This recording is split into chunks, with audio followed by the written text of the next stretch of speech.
Hello प्यारे बच्चों, कैसे हो सब लोग। उम्मीद है कि सब बहुत अच्छे से होंगे। इस वीडियो में हम डिस्कस करेंगे क्लास 10th का important topic madam ride to the bus के 6 मोस्ट इंपोर्टेंट क्वेश्चंस।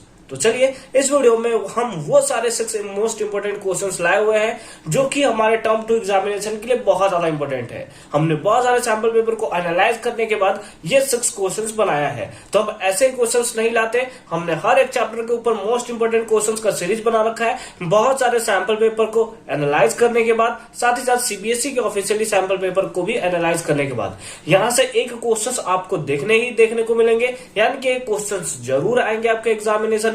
लेकिन ये कौन से क्वेश्चन आएंगे ये गेस करना तो मुश्किल है, लेकिन इन 6 क्वेश्चनों से आपको एकदम बेसिक आइडिया मिल जाएगा। यहां से आपको लगेगा कि क्वेश्चंस जब आप एग्जामिनेशन में देखोगे तो आपको लगेगा कि वाह, ये क्वेश्चन हमने कर रखा है, हमें मजा आ गया। तो चलिए फटाफट से हम लोग वीडियो को स्टार्ट करते हैं। उम्मीद है इससे पहले आपने ये चैप्टर बहुत अच्छे तरीके से याद कर रखा होगा। ठीक है, तो चलिए फर्स्ट क्वेश्चन से स्टार्ट करते हैं। तो क्वेश्चन नंबर फर्स्ट है, how did Valli save money to travel by bus. Valli जो है वो पैसे कैसे सेव करती थी, मनी कैसे सेव करती थी बस से ट्रैवल करने के लिए। तो इसका आंसर होगा वली हैड विलिंगली। विलिंगली का मतलब होता है फ्रीली, है ना, अपनी मर्जी से, अगर हिंदी में हम लोग बात करें तो, है ना। Valli has willingly and efficiently saved whatever money she could. मतलब वो क्या करती, जितना भी उसको पैसे दिया जाता था उसको वो अपनी मर्जी से और इफिशिएंटली, यानी कि एक तरफ से हम लोग बोलते हैं कुशलता हिंदी में होता है, उस तरीके से वो क्या करती थी, पैसे को सेव करती थी, है ना। सी रसिस्टेड, ये रसिस्ट करती थी, नहीं खरीदती थी, रसिस्ट करती थी। Every temptation to buy peppermint, toys, balloon and ride on the merry go around. ठीक है, यानी कि जो वली है उसको जो टॉयज के लिए, उसको बैलून के लिए जो पैसे प्रोवाइड किए जाते थे, साथ ही साथ जो झूला वहां पे लगता है ना, उसके लिए जो उसको पैसे प्रोवाइड किए जाते थे, वो पैसे को वो बचा लेती थी at the village fair to save money for her bus journey. और वो पैसे बचाकर अपने बस जर्नी में उसे यूज करती थी। तो इस टाइप से आप लिख सकते हो कि वली जो है वो बस से ट्रैवल करने के लिए इतने चीजें कर करके और वो पैसे को सेव करती थी। ये क्वेश्चन आने की प्रोबेबिलिटी ज्यादा है, क्योंकि ये क्वेश्चन जो है वो टू द पॉइंट लिखने वाला क्वेश्चन है। छोटू सा क्वेश्चन है लेकिन बहुत मजेदार सा क्वेश्चन है, और इस टाइप के क्वेश्चन प्रीवियस ईयर में भी बहुत बार पूछे जाते हैं। तो आई होप कि ये पार्ट आपको बहुत अच्छे समझ में आया होगा। फर्दर मूव करते हैं, नेक्स्ट बहुत ही ज्यादा इंपॉर्टेंट क्वेश्चन है, अच्छे से देखिए। क्वेश्चन नंबर सेकंड है, why did Wali stand up on the seat in the bus.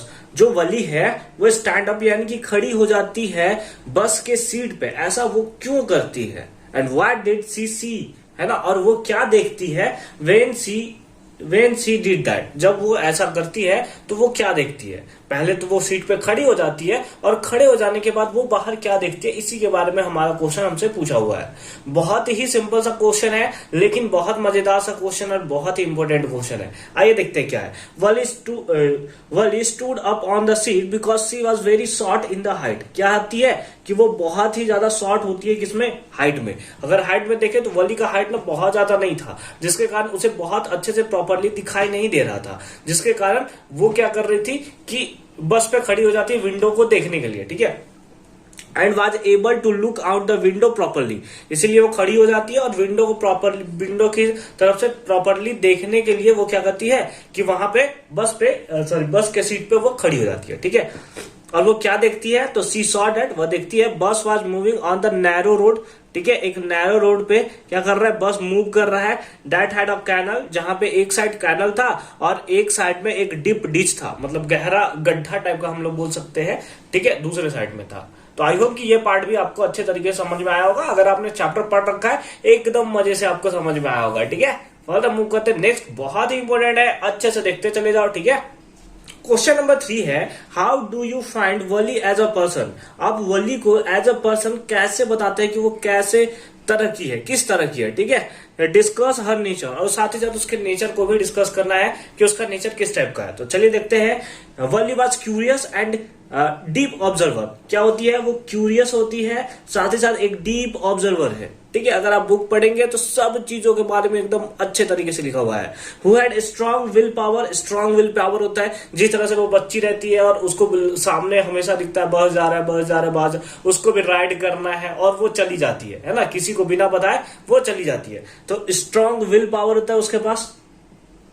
And determination, साथ ही साथ डिटर्मिनेशन भी होता है। She was bold, brave and had a strong sense of self respect. वो बोल्ड होती है, ब्रेव होती है और उसके बाद एक strong sense of self respect भी होता है। She had immense self confidence, है ना, उसके पास सेल्फ कॉन्फिडेंस भी भर भर के रहता है। And wanted to do everything on her own, और वो अपने लिए एकदम हर कुछ करना चाहती है। शी वॉज इनोसेंट, उसमें दिखाया भी गया है इनोसेंट के बारे में। हाईली सेंसिटिव रहती है। इंटेलिजेंट, तो कूट कूट के भरी रहती है वो। और केयरफुल मैनर, है ना, केयरफुल प्लानर रहती है। ये careful planner in the sense यहाँ पे होगा कि जिस तरह से वो प्लान बनाती है राइड करने का, इसीलिए उसको केयरफुल प्लानर भी बोला गया है।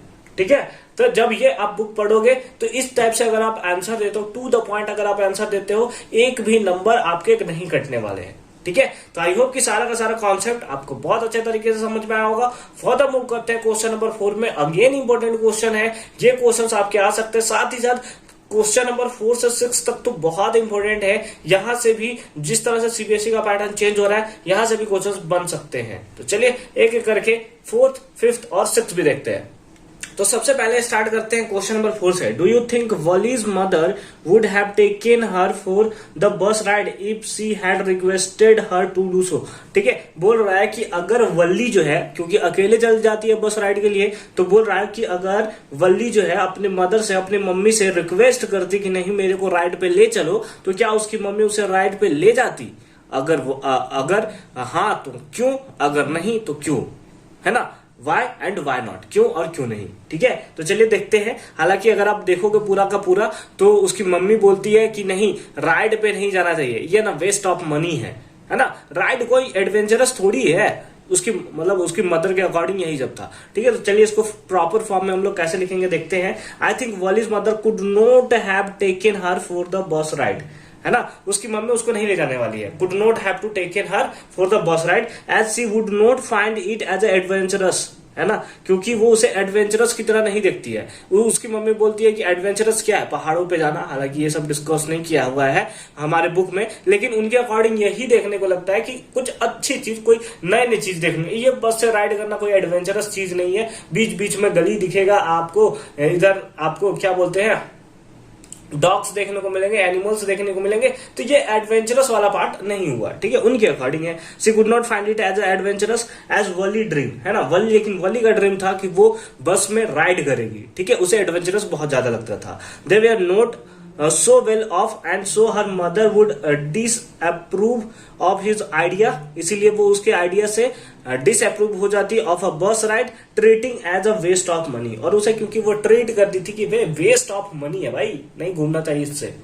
ठीक है, ये वेस्ट ऑफ मनी है। तो आई होप कि ये क्वेश्चन आपको अच्छे तरीके से समझ में आया होगा। क्वेश्चन नंबर 4 उसको भी हमने सक्सेसफुली तरीके से कर लिया है। आगे देखते हैं क्वेश्चन नंबर 5। अगेन इंपॉर्टेंट है, इस टाइप के क्वेश्चन एग्जामिनेशन में आ सकते हैं, अच्छे तरीके से देखेंगे। नेक्स्ट क्वेश्चन है question number 5। If you were to advise Valli on the two things, ठीक है, if you were advised Wali on the two things she ought to take with her if she were traveling alone for the first time, what would they be and why? ठीक है, हमसे पूछा हुआ है कि अगर आप होते और आपको वली को एडवाइज करना होता दो चीजों के बारे में, कि वो फर्स्ट राइड जब वो फर्स्ट राइड के लिए जा रही है तो वो कुछ चीजें अपने साथ रख ले। वो दो चीजें कौन कौन सी होगी और क्यों होंगी? ठीक है, मतलब जो दो चीजें आप बता रहे हैं वो बता रहे हैं, अच्छी बात है, लेकिन क्यों बता रहे हैं ये भी आपको बताना है। तो इस टाइप के क्वेश्चंस भी अब आ रहे हैं एग्जामिनेशन में, अच्छे तरीके से देखेंगे। ठीक है, क्या है, if I were advised Valli on the two things she how to take with her if she was travelling alone for the first time, तो वो कौन कौन सा होगा? पहला, she should carry a bottle of pepper spray. ठीक है, वो क्या अपने साथ एक पेपर स्प्रे का अपने साथ बॉटल रखे, या फिर एक विसल रखे, सीटी रखे। ठीक है, फॉर द सेफ्टी। ठीक है, किसके लिए? सेफ्टी के लिए। अब मतलब अगर वो किसी टाइप्स का अगर उसको आपको देखने को मिलता है कि खतरा हो सकता है, जैसे बच्ची है अभी, है वल्ली जो है अभी बच्ची है, छोटी सी बच्ची है, तो वो क्या रखेगी? अपने साथ पेपर स्प्रे रखेगी, विसल रखेगी, जिसके कारण जब भी उसको ऐसा लगे कि अब मेरे साथ कोई खराब होने वाला है, कोई बुरा होने वाला है, तो वो तुरंत विसल बजा सके या फिर पेपर स्प्रे का भी यूज कर सकती है। ठीक है, बच्चे बोलेंगे सर अभी हम रहते ना तो बोलते हैं दम भर पैसा ले जाना, ठीक है, मम्मी से पैसा मांगना 20-30 रुपया, ठीक है, 20-30 रुपया नहीं 500-600 रुपया दम भर घूम के शाम में आना, ठीक है। तो ये इतने बदमाश नहीं है, ठीक है। वल्ली आप लोग जैसा लोग इसको बदमाश कर दोगे, ठीक है।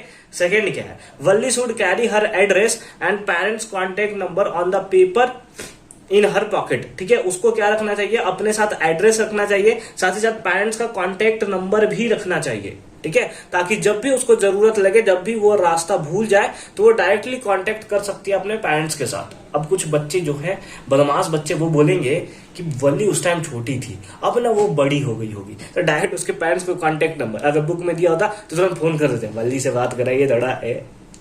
बहुत बदमाश बच्चे हो यार, हम लोग को पता है तुमको, ठीक है। लेकिन अभी इंग्लिश पे ध्यान देते हैं और वल्ली वाले चैप्टर को बहुत अच्छे तरीके से आप करके जाओगे। हालांकि 5 क्वेश्चन आपने कंप्लीट कर लिया, इससे ज्यादा क्वेश्चंस आपको देखने को नहीं मिलेंगे, मतलब इससे इधर उधर से क्वेश्चन नहीं आएंगे, यहीं से क्वेश्चन बनेंगे आपके एग्जामिनेशन में। अच्छे तरीके से करके जाना, सारे के सारे 5 क्वेश्चन। लास्ट क्वेश्चन में मूव करते हैं। तो लास्ट क्वेश्चन है, दैट इज क्वेश्चन नंबर 6 है, Valli did not like the way adults treated her during her bus journey. जो उसका बस जर्नी था उसमें एल्डर्स जो थे जिस तरीके से उसको ट्रीट करते थे, जिस तरह से उसको कॉन्स्टेंटली ऑर्डर करते थे, वो उसको बिल्कुल भी पसंद नहीं था, है ना। डिडंट लाइक, है ना। Describe how you would feel, है ना। आपको डिस्क्राइब करना है कि आप कैसा फील करते हो एंड रिएक्ट करते if you are find to yourself in the similar situation. जब आप अपने आप को वल्ली के जगह रखकर सिमिलर सिचुएशन में देखते तो, ठीक है। तो आपका हर एक लोग का अलग अलग व्यू हो सकता है, उसके अकॉर्डिंग आंसर को लिखना है। हालांकि हमने जो सोचा है उसके अकॉर्डिंग हम लोग क्या लिखेंगे, in the situation wherein adults are constantly ordering, है ना। अगर आप चैप्टर पढ़ोगे तो उसको कॉन्स्टेंटली ऑर्डरिंग कर, इधर मत जाओ, आराम से बैठो, है ना, ज्यादा नहीं इधर उधर घूमो, ठीक है। दोस्तों कॉन्स्टेंटली ऑर्डरिंग करते जा रहे थे। म्यू during a journey I would also react like Valli, ठीक है। हम भी जो है वल्ली की तरह ही रिएक्ट करते हैं। वल्ली को भी बहुत ज्यादा इरिटेटिंग लग रहा था कि क्यों ऐसा कर रहे हैं, है ना। वो भी डिडंट लाइक, है ना, वो भी लाइक नहीं करती थी। Because I would consider myself to be a responsible enough, क्योंकि मैं अपने आप को खुद भी एक रिस्पॉन्सिबल समझता हूं, ठीक है, to take the journey by myself, है ना। तो मैं अपना मैं अपना जर्नी खुद तरीके से कर सकता हूं, अपने आप को ज्यादा रिस्पॉन्सिबल समझता हूं। दूसरे लोग हमें मतलब उतना तरीके से ऑर्डर ना करें तो ज्यादा सही रहेगा, ठीक है। जस्ट लाइक वल्ली की ही तरह thought that she could take care of herself, है ना। वल्ली की तरह जैसे वो अपना खुद ध्यान रख सकती है, वैसा हम भी सेम उसी तरह हम भी अपना ध्यान रख सकते हैं। आई would also think the same, ठीक है। हम वल्ली की तरह ही सेम सोचते हैं and would dislike being interrupted by elders, और हम बिल्कुल डिसलाइक करते हैं जो एल्डर ने वहां पे इंटरप्ट किया था वल्ली को बार बार राइड करते के टाइम, जो बार बार उसको ऑर्डर दे रहे थे, नहीं इधर मत जाओ, विंडो की तरफ मत देखो, हाथ मत निकालो बाहर, ठीक है। तो उस टाइप वाला सिचुएशन अगर हमारे साथ भी होगा तो हम भी उसे डिसलाइक करेंगे। हालांकि अगर आप एक पॉइंट ऑफ व्यू देखो तो एल्डर्स भी वहां पे सही थे। क्यों? क्योंकि उन्होंने बताया क्योंकि उसका छोटी बच्ची थी और छोटी बच्ची को थोड़ा समझाना, ऐसा कोई डिडंट लाइक वाला फीलिंग नहीं है, आपको इरिटेटिंग नहीं होना चाहिए, बल्कि एल्डर्स का रिस्पॉन्सिबिलिटी होता है कि वो सबको साथ में रखकर चले, ठीक है। तो आई होप कि ये सारा का सारा चैप्टर आपको बहुत अच्छे तरीके से समझ में आया होगा। और ये 6 MCQs क्या है यार, सब्जेक्टिव टाइप क्वेश्चन जो है वो आपको बहुत अच्छे तरीके से समझ में आए होंगे। मिलते हैं आपसे नेक्स्ट वीडियो में, तब तक के लिए अच्छे से पढ़ाई करते रहिए। All the very best for your examination.